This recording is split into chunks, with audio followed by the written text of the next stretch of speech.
your environment is everything. So True. earlier you're asking me about somebody and I couldn't get on my Instagram. 9 to 5, I don't get on, like, I can't get into Instagram because I blocked it because my environment, that isn't the time. You know, the reason I did that is because I'd realized like I would just like get on and start scrolling. I'm like, what the heck am I doing? Like, this isn't serving me. It isn't serving my future, my family, my people. If there's one thing I can tell everyone, a stop doing list and control that environment that makes it difficult for you to do that. So whatever your go-to is, stop doing that if it's not serving you in your future and who you want to become. Welcome back to the Regenhard Report. We got a special guest today, Josey Parks. Josey, we actually got connected through here at VentureX, where we're recording right now. And we've had some amazing conversations off camera, and I'm excited to invite you on here as a guest to talk about some of your journeys, some of your mindset. Josey, you've been involved and currently are involved in a plethora amounts of different businesses. I can't keep them all straight. So give us a lowdown of that. Yeah. Well, first off, thanks for having me. Yeah, man. It's been awesome being your friend. You're a go-to guy and dude, someone I can count on and go shoot guns with. Hell yeah. So let's do it again. Love that. So I've been in the home improvement business since I was 18 years old. Okay. And before that, I sold security systems door to door. Yeah. And so door-to-door sales. Door to door. So that'll humble you, huh? Oh yeah. It's the best because you can drop me off anywhere and I'll be successful. Yeah. And a lot of people underestimate the value of that, but it's true. And so I know so many millionaires that have come from door to door. Yeah. And but that's really where I got my start. So I started knocking door to door selling roofs. And so when I was 19, I started my first business. Where was that at? The greatest state in the world, Texas. Hell yeah. Texas. Still love Florida, but there's just nothing. I lived in Texas. I do love Texas. Mm-hmm. And so that was, my first company. And, being 19, having the dealership for Dallas was really cool. Okay. And my first year in business, I set a record for residential metal sales for the U.S. My second year in business, I got unprecedented sales. And so I was, 23, made my first $1 million. And so I was able to, achieve some really good success. And then I kind of started to invest in other businesses. And so in 2011, I actually started my first side business, which was Designer Glass Specialties, which I still have. Okay. Long story short, I, started some businesses that I don't have, that I sucked at, that I failed miserably because I had the wrong leaders. And I didn't know anything about the business. It cost me millions of dollars. So now I've learned to stay focused on businesses I understand. Mm-hmm. And I'm primarily in the blue collar tech space. And I have a few businesses in each, like blue collar and then technology that serves blue collar. And then of course, Bitcoin mining. And so got to have some Bitcoin in there. There we go. It's, I don't want the government to go down that rabbit hole. Oh yeah. Yeah. So that's, the majority of my businesses, my mission is to bridge blue collar to technology. And so I see this massive opportunity in the blue collar space. I believe that the last beating heart of America, of real Americans, is the blue collar space. Yeah. As a whole. And so I just, I look at Mark Zuckerberg, Mark Benioff, who's the owner of Salesforce, Jeff Bezos, and all them as trying to come in and take, because in the future, they're going to take as much of the blue collar space as possible because it's a $600 billion a year industry. Right. And so I'm going to build all the bridges. And so the contractors can protect ourselves. Love it, man. Well, cool. So let's talk about some of those businesses that failed, right? It's people, don't know that because you're not in those businesses, and people think, oh, you just start businesses and you're successful every single time, right? That's not the case, huh? I thought that's how it worked. So the reality check to most people out there that are starting a business is you probably will fail. Mm-hmm. Oh yeah. And how much did you learn from failing business? Yeah, I mean, it's school of hard knocks. A lot of people say that, and you have to really look at it as a growth opportunity. And so early on in my career, I thought if you had a college degree, dude, you're so much smarter than me. But I learned hard lessons that these people can read a book and regurgitate information, but they don't have an imagination to create solutions and really problem solve. And so, early on in my career, the concrete company was probably the biggest mistake I ever made. And I was 25, 26. And my first year we did $8 million in revenue. Okay. I lost close to $2 million cash. And that's because, I started a construction company. I was building hotels. So like my first hotel I built I was 25, and it was a Spring Hill Suites.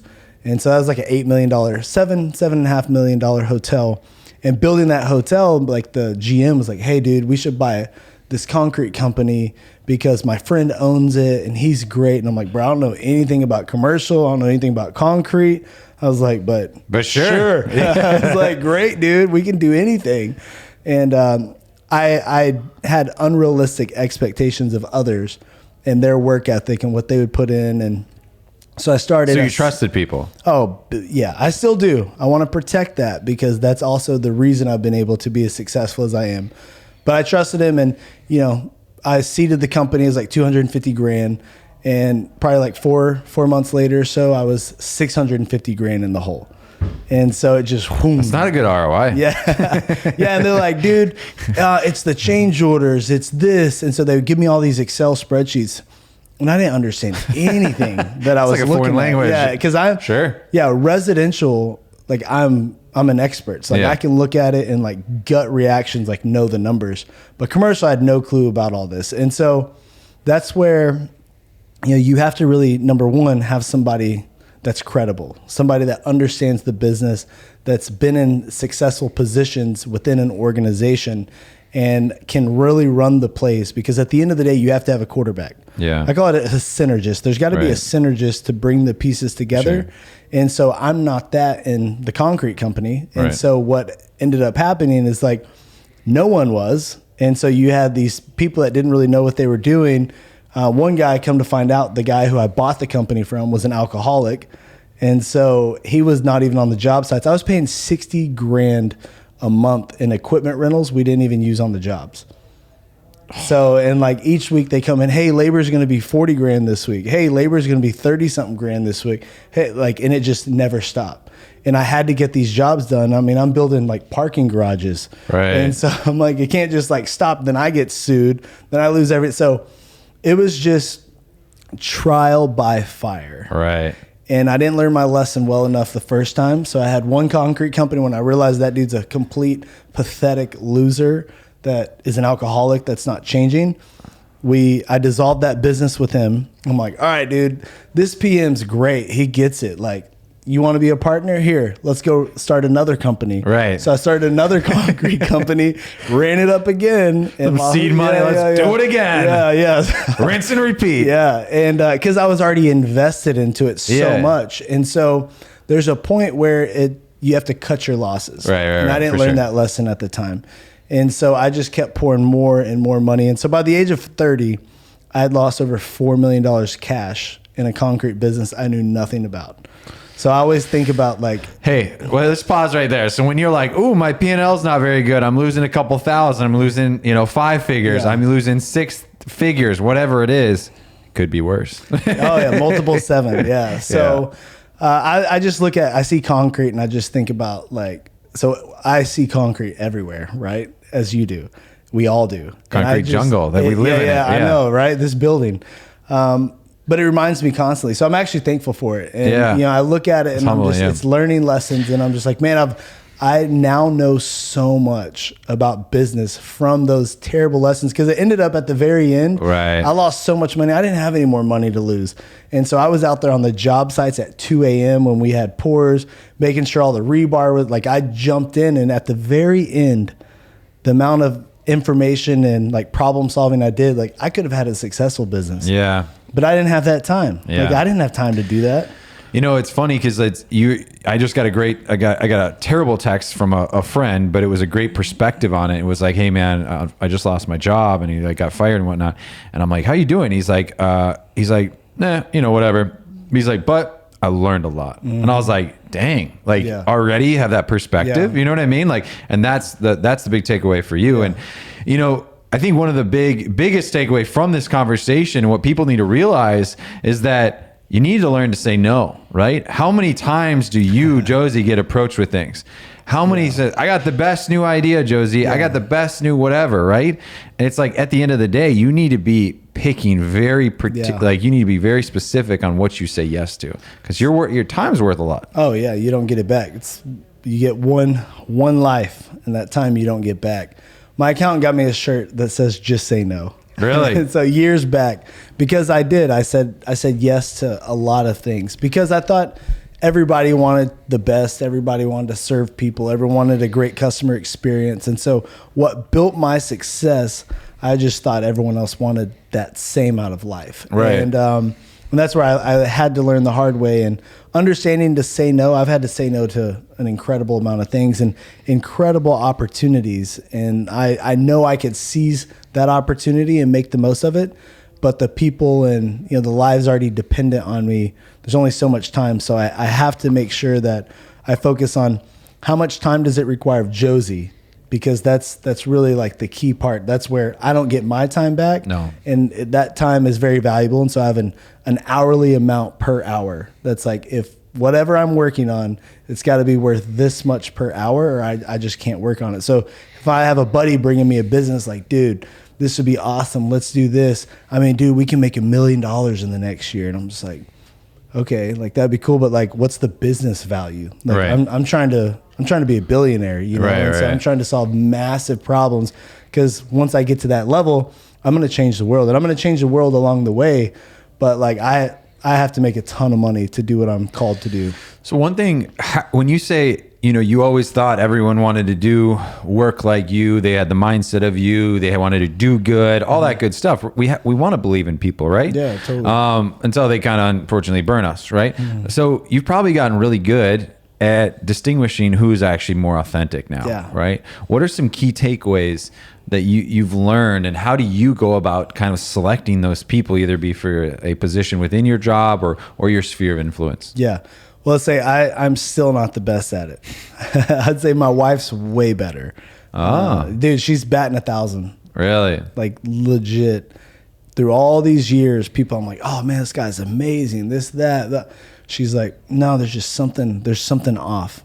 And she's called it with every single one. It's annoying, but I love it. So now, like, if I'm interviewing a big, like, hire that's going to be like C-level, I'm taking them out to eat with my wife because I want her input, and I want to know what she thinks about the person and the vibes that she gets. But to your question, I ask a lot of questions. Like, that is really the key. So many times, like, people just talk and talk and talk because they want to see how excited are they about the opportunity. What do they see? I've learned to do the opposite.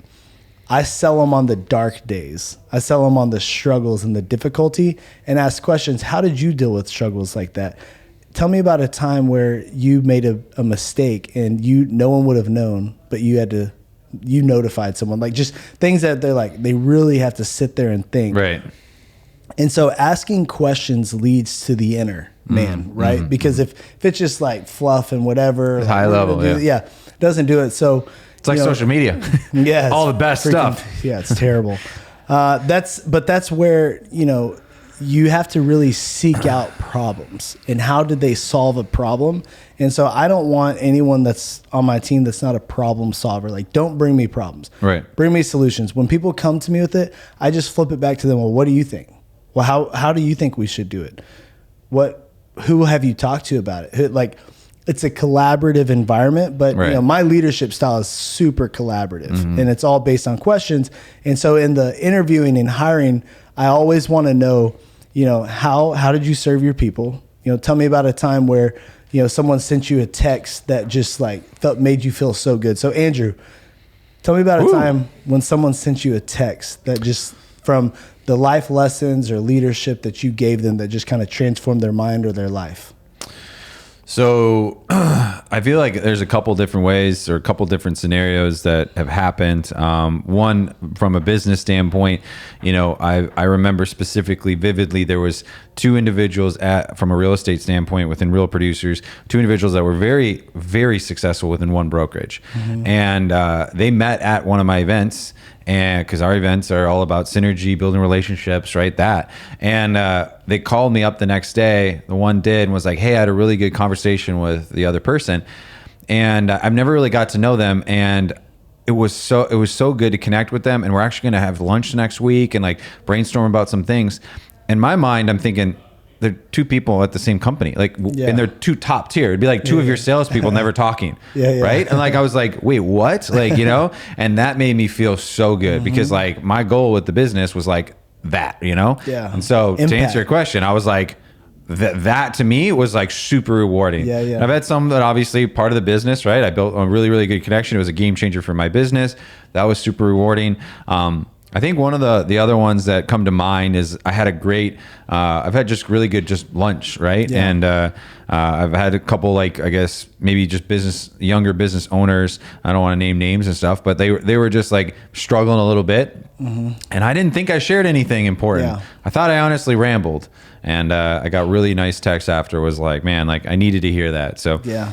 I don't know if that's awesome. the right answer. No, whatever comes to mind is the right answer, you know, and it's just like really what's their gut reaction. But it's just, you made connections that matter. And you, in your business, your purpose is to make meaningful connections. And so that's a testament to what you're out to try to solve and what you're doing. So that's, you know, when it comes to like finding people and hiring people, it's also important to have a couple cycles. Like I had a CRO I was about to hire. I just recently purchased very large company, and you know, I was trying to hire a CRO. I felt really good about this guy. Like he passed all the sniff tests, the questions, and I'm like, this dude's going to be a killer. But getting him on I had him on 2 other interviews with 2 other employees of mine, and like one of them didn't have the same vibe. And I'm like, man, I feel like he's not going to like put in the work that we need right now, because right now it's not sunshine and rainbows. Right now, like we're in a massive storm. It's very dark days, and like some people just can't handle the pressure of dark days. And like he was really worried about it. And so I had another call with the guy, and I finally got a sense of that. Like he was scared a little bit about that, and which we're all going to be intimidated a bit, but right now we need pure confidence and like people that are willing to put in the work and sacrifice. Like I was, the last 2.5 months, I bought this company on November 1st. I've barely seen my family. Like the holidays, I missed, you know, December 18th, my big family Christmas. I missed that. My grandfather, I didn't get to go see him before he was passing, and that really sucked. But very little time with my kids, but these are the dark days. And you have to be willing to sacrifice and put in the work. And so many people talk about it and act like it, but when it comes down to it, they won't do it. Like, I don't need to work. I could retire. I could just let all my people work for me and retire right now. But I will outwork almost anyone. And that's why I'm here, is that grind and that just the grit. And a lot of people won't execute. They're all talk. Execute. Right. And then once you execute again. I think one of the biggest takeaways there is that you could retire, right? And a lot of people execute, they get to a certain point, and then they're like, okay, I'm done, right? And you know, that's cool. And if that works for some people, great. But most people, especially if like-minded individuals like us, that's not the end be all, right? And so when you're ready to slow down, don't, and just freaking go. Keep the pedal to the metal. There's this really big picture that I see and that I'm trying to accomplish. Okay. I don't see myself slowing down until I get there. But I will tell you that, like, you know, I say I could retire. Well, after this last acquisition, I mean, dude, I bet the house. Right. You know, like I bet everything I have. It's $100 million company. I mean, that wasn't an easy acquisition to make happen. Obviously, I had to raise money as well. But, you know, at the same time, like, I've made millions and millions and done really well. But at the same time, I've lost millions and millions, and I reinvest millions and millions, and I keep letting it ride. So, I mean, I'm a very risky gambler. I don't gamble at the casinos, but I do gamble in businesses because I'm young, and I know, like, right now I can always make it back. Like, I can always make it back. And so I go really hard because I'm going really big. You know, the bigger the risk, right? Obviously, the bigger reward. And I think, you know, people get very scared to take risk once they're comfortable. Yeah. But like, they won't be able to take it to the next step unless they take the risk. Yeah. And that's where, you know, buying this last company and a couple others, it was just like, I mean, self-inflicted wounds, like absolute insanity. And my life was so like comfortable before, like it was too comfortable. It's like, man, like this is just so easy. My teams were just rocking and having really great growth, steady growth. But like my mind, I got kind of bored. I built my Bitcoin mining business, and within a couple of years, you know, we had really great success. And that's when I was like, dude, I'm ready to run it back. I'm going to do a roofing roll up. I'm going to go buy a bunch of roofing companies and roll them up and build just one massive footprint across America for roofing. Nice. And so that's what I'm doing right now. Love it. Well, we might touch back on that, but let's talk about this Bitcoin. Okay. Explain to the novice person, what do you mean mining? Like, are you actually in like a mine? Like, are you in a cave? Yeah, dude, mining? I got picks and shovels. Right, exactly. We're freaking what deep the heck in there. is Bitcoin mining? Yeah, so I don't like the name mining. I weird. don't think it's a good name because it's like coal mining and, Right. and gold mining. Right. But for Bitcoin, the network, you have peer-to-peer transactions. Mm-hmm. And so if I have Bitcoin, I can give you Bitcoin on the blockchain without a bank. You Correct. don't need a third-party Right. auditor, a validator, because you have this network of validators throughout the entire world for every transactions that's processed. It goes on the blockchain, so no one can manipulate it. No one person can manipulate the entire blockchain. And so that's one aspect of Bitcoin that's just the most innovative technology that's happened Right. in Creates no 100 monopoly. years. Yeah, and so you can't have all the manipulation Right. that occurs today. Which a lot of big banks can, right? Oh, 100%. They're all owned, And that's right? why Yeah. they were all against it, but it got so far that they couldn't fight it anymore. Now Right. they want to make money off of it. Right. Come get some. Weird. And you can get on some of my Bitcoin. But the way I look at it, like I'm a bank now. Yeah. Like I'm a modern day Bitcoin bank. And that is because we mine, so we solve problems. There's very complex problems, and you have a limited supply of Bitcoin. So there's 21 million Bitcoin, 19 million basically have been mined to date. And so there's this limited amount. So as you get closer and closer to that 21 million, the problems get harder and harder to solve, which require more and more complex machines to solve those problems. So imagine a server rack. You have these servers that are designed just to solve problems for Bitcoin mining. And what that means by mining is I'm solving this complex math equation to unlock a block. So I mined it to unlock a block, which gives me a fraction of a Bitcoin. And so you have these pools of miners that all go in together. Miners, aka computers. Yes, to solve problems. And so it's these equations. And then once you did it, it gives you the block. And sometimes there's these like sweet, juicy blocks that give you way more rewards than just like a fraction of a Bitcoin. It's literally like a game. It is. It's crazy. But the beauty It's like of it. looting a thing in a game, and you're like, I don't know what prize I'm gonna get today. Yeah, and it really is. It's like huge. There's like massive rewards sometimes, but the way that it really works with the value of Bitcoin is it requires so much power to consume that to actually bring a fraction of a Bitcoin out. And so the reason that Bitcoin is going to hold its value and only get more valuable is because the amount of power it consumes and it requires, which is value. If something's really easy to get, it doesn't hold much value. The more harder it is to get and rarer it is, the more value it is. And so that's where like power is more and more valuable over time, and it goes up and up and up. These computers are harder and harder to get, harder and harder to solve the problem. So there's all these things that are getting harder. And so the Bitcoin is going to get more and more valuable. And as more and more people buy it, more and more value is built. All right. So we're at roughly 18 million that's been mined. And you said we're 21. Yeah. Okay. What happens when the last 3 million is mined? Then you just have this limited number, which I saw some figure like 3.6 million are lost. Bitcoin are lost from wallet malfunctions, Right. from passwords being lost, from all kinds of We stuff. got plenty of friends that have that. Yeah. No, I mean, I'm locked out of a decent amount of money that I just can't freaking get in. Whatever. It's just part of it. It's only like 60 grand, but there's people that have way worse problems. Yeah. So my view of it is like once you mine, it'll be 100 years before we mine all that Bitcoin. And that sounds crazy, but the complexities of mining those is going to get so insane. Wait, so my laptop can't just mine it? It used to, dude. I almost invested in 2013. Like I would be a billionaire right now if I would have. I was going to put 30 grand in, and I had a customer of mine, very wealthy individual. I was talking to him because I already invested in Iraqi dinars and did all the currency trades. And oh yeah, that was big. Yeah. In 2015, I was sitting in Afghanistan. We were doing that all the time, and you were buying one currency, selling for the other, and it was like anyways. And so I was doing that years before, and it didn't really ever pay off big.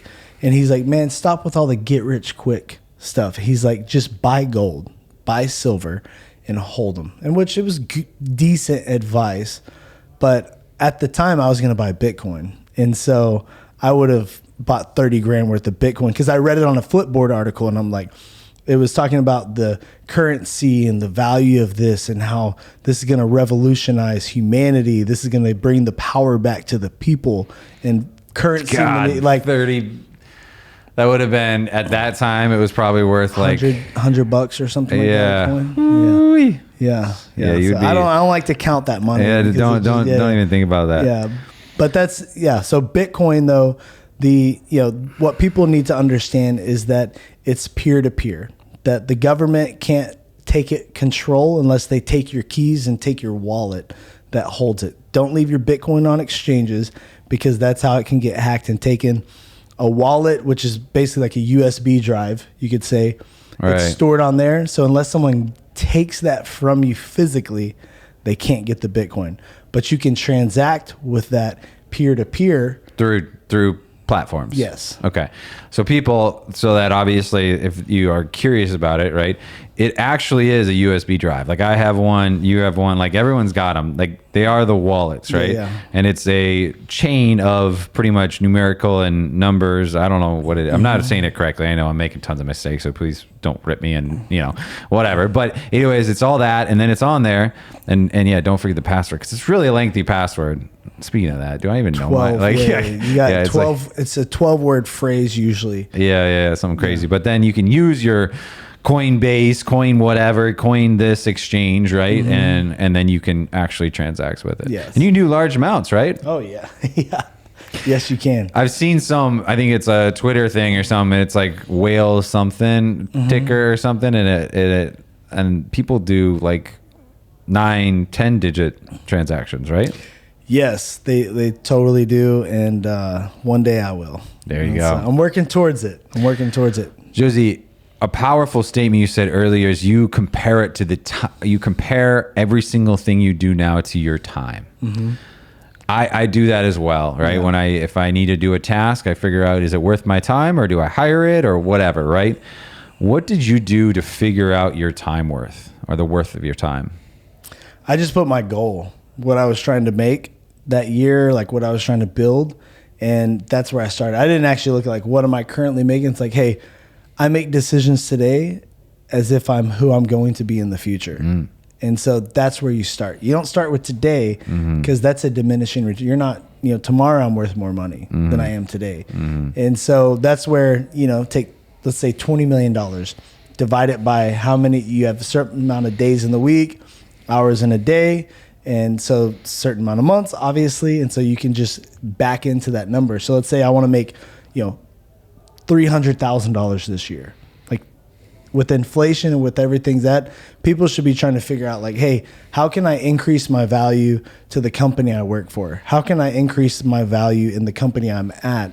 Because like we don't get that time back. So like everything is about solving problems. So people go into companies like, hey, pay me more. Hey, solve more problems. Hey, find better ways to bring revenue in. I believe in RGA, revenue generating activities. Like that's what it comes down to. And so, my time is very valuable. And so like I also have business value that I'm building. So it may not be cash that I'm making right now with this time, but I'm building business value in the future. For sure. And so that's also a big thing that, I don't trade time for money. So like a lot of people have asked me to consult and, hey, will you help with this? I'll pay you. I'm like, I don't trade time for money, dude. Like I just a rule that I have. Interesting. And, yeah. But I mean, you do when you pour it into a business. Yeah, but there's a value that's building, that's going to continue to build. So I'm not going to trade my time for, So you would trade it for money and equity? So that's equity. It's not an instant amount of money because it's going to grow if I'm doing it right. And so note, if you guys want to hire Josey, you got to you got to pay him in equity, not pay him in money. Yeah. Well, right.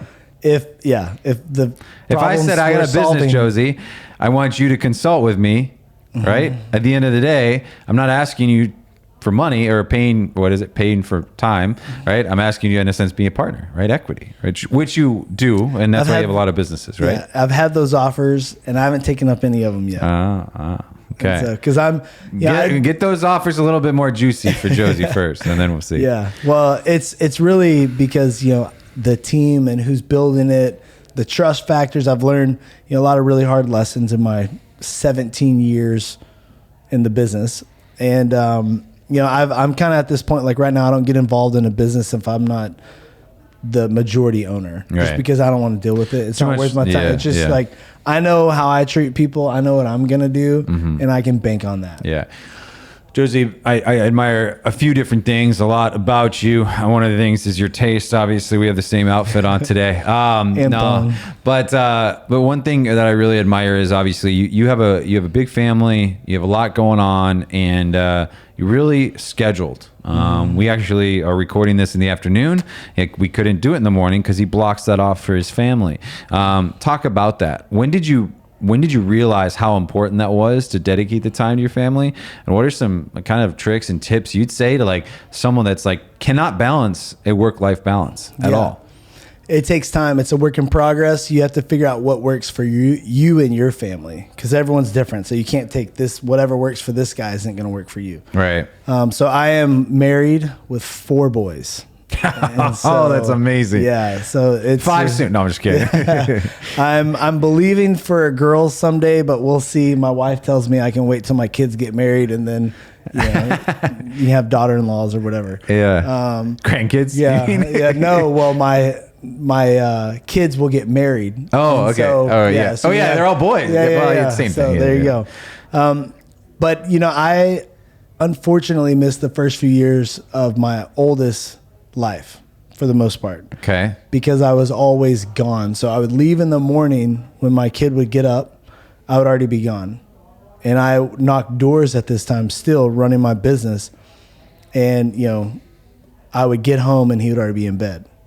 And so like I would go an entire week literally without him being awake when I'm there. Wow. And that was like a big moment. It was like 2017, and I had my second kid at that time as well. And I made a commitment to my wife. I made a commitment to God, and I was like, I'm going to be a present father. Like, I'm not going to choose money over family. Right. And I'm going to be there for my family. Now there's seasons, and the fact that I've poured in for so many years, I get leeway. I've made all these deposits, so I have times where I can make transactions. And so I prepare my family for those. But the way that I set up my life is I work 2 schedules. I have 2 shifts every day. So I have my day shift. So I start my day usually around 10 a.m. I know it sounds crazy, but that's the time I start my day is 10 because... Like wake up? No. No, like that's whenever like I'll start work at 10. Like I want to prepare my mind. I like to get up. Like my youngest, he's now 1.5. I love getting to spend time with him in the morning time. Like just like his smiles, cuddling him, playing with him, having, we go outside. So I live here close by, a nice body of water in our backyard. And so we just like go out every morning. I start my day going outside barefoot in my undies. And that's just like the way to get started. There you the go. Sun's shining, beautiful. We live in Florida, guys. Okay. So we can do that. Yeah. Year round. But that's just like, the way I like to start my day. Yeah. Big breakfast and just a relaxing day or morning to get ready for the day. That's when I do my reading. That's when it's just like, that's my mind time is in the morning, because I don't want people to hijack my mind. I don't want to sit there and look at all this BS on my phone, and people hijack my imagination and best powerful time in my brain, at least for me. And so that's why I control that time. Like best for him. Remember, we're not saying you have to mimic Josey, mimic Andrew, mimic whoever your idol is. Yeah. Find what's best for you. Because other people like to start the gym first thing in the morning and this, that. So I am, because I'm like tired and like gets me kind of going, right? Like gets it flowing. But. So see, I'm opposite. Like me, instead of me starting go, I'd rather like ease into the day, because once I get going, dude, it's like insanity. And that's what I want. And so that's just like, that's my slow time. And so then I usually, you know, at 10, that's whenever I'll start doing some meetings. I usually don't do any in-person meetings until lunchtime because I try to I time block. So like certain days of the week, I work on certain companies, and certain times of the day, I, you know, dedicate time. So I work project based. So I don't work how people typically work, because I work through my team and my people. So certain days of the week, I have certain company-wide meetings that I'm going to jump on, or I have leadership meetings. It's all about personal development. At my, you know, in my career where I'm at, I only work through my C-level leaders. And so it's about developing them and building them into bigger and better leaders, and, you know, pouring into my people and showing them love and serving them and helping however I can. So like I get to the office here usually around noon. And so that's why you usually will not see me before noon. If you do, it's like some really special thing. Then I work here till about 6:30 at the office, and that's just like go, go, go, go, go. And then I drive 4 minutes home to my house, and hopefully my wife has dinner prepared. And then I just rock out with my kids until about 8:30. And we play tickle tag. We play all kinds of games. It's just like, that's just the time for me and all my other boys. Right. And I usually spend all that time with my two older now 3 older kids. That's their time. And so now I dedicate that time. So my wife knows, like, the baby, you know, hey, help watch Jamin. Now he's getting to where he can run with us and play. And then I put my 2 oldest to bed because I need that one-on-one time with them. And then I go to the gym. And so I go to the gym usually around 9 p.m. And so people are like, dude, you're crazy. It's sometimes 10. And so then I go to the gym. Those late night gyms, I've done it in the past. They are actually amazing. They're incredible. They're amazing. People don't understand. Yeah. Like I have sometimes it was hard for me to wind down, but like they were amazing. If you worked hard enough and then you hit the gym, you will crash. You will. Well, that's the thing. My body is so conditioned and trained that every single night, whenever I'm walking to my door, my body is just like, it yawns. It's so funny because I know it and I watch it and I'm just like, this is so cool, like how well conditioned my body is, because it knows when I get to the home from the gym, like it's time to shower and go to bed. And so that's what I do. So I work 2 shifts. Morning time is my mind time, and that's preparing my mind for battle, because this is a battlefield every single day and you have to prepare your mind. And I am a weapon and I am a warfare machine. And then, you know, at nighttime is when I rebuild my muscles and my physical fitness, and always listening to podcasts and whatnot, and pouring into my family throughout the day at any time I can, and pouring into my team. But if the man's mind isn't together, his world isn't together. And so people underestimate the value of your mind and the powerful weapon that it is. And what source do you plug into? Where do you get your power from? Right. So and what's your source, Josey? Heavenly Father. I'm a son of God. Right. And like that, I take a lot of power from that, knowing that like the creator who created everything created me and uniquely gifted me, uniquely gifted you. Every single person has gifts and abilities that they're underestimating the value and what they can build from that. But gifts are not skills. So you have gifts and you have to develop those into skills. Correct. And it requires a ton of work, and I'm willing to put in that work. Right. And I know I'm uniquely gifted as everyone else is. There's nothing special about me. I've just, you know, come from nothing and had an opportunity at a very young age and seized the moment, and you should too, and every single person should. Yeah.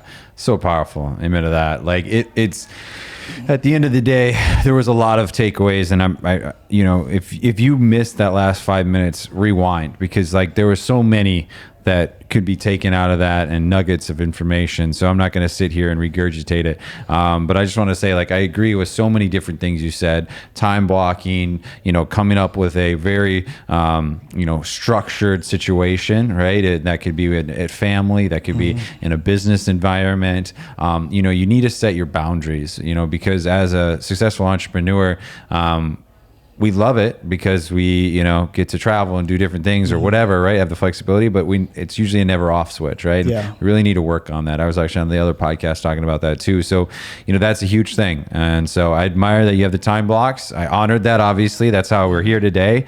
And Josey, like, I really appreciate you taking your time to come here today. I know you're worth, like, your time is worth a lot. I hope whoever's listening can really pull away some information to better serve themselves, so that they can be a better person, a better man, better woman, better father, whatever it might be, that they can take that away today and use something to better the world that we're in, right? Amen.